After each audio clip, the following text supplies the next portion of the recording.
रामू एक मेहनती किसान था जो एक छोटे से गांव में रहता था।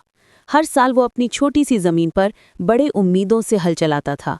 लेकिन इस बार गर्मी का कहर कुछ अलग ही था। सूरज की तपती किरणें दिन रात आग बरसा रही थीं। खेत बिल्कुल सूख गए थे, मिट्टी में नमी तक नहीं थी और आसमान से एक बूंद भी बरसने का नाम नहीं ले रहा था। रामू के चेहरे पर चिंता की लकीरें और गहरी होती जा रही थीं। गांव के तालाब सूख चुके थे, कुएं का पानी भी नीचे चला गया था। पानी पीना भी मुश्किल हो गया था। बच्चे प्यास से तड़पते, बुजुर्ग कमजोरी से गिर जाते। रामू की पत्नी कई बार खाली घड़े लेकर लौट आती और थक कर कहती, अब क्या होगा।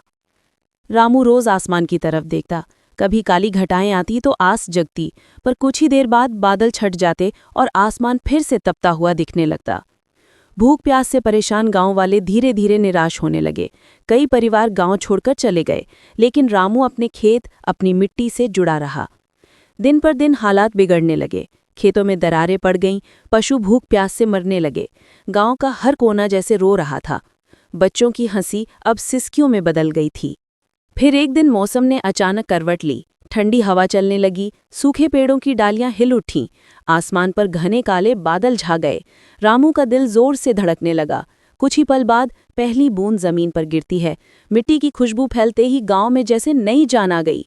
लोग आसमान की तरफ हाथ उठाकर दुआ करने लगे। रामू की आंखों से आंसू बह निकले, दुख और खुशी दोनों के। आखिर लंबे इंतजार के बाद बारिश आ गई थी और गांव की जिंदगी दोबारा संवरने लगी।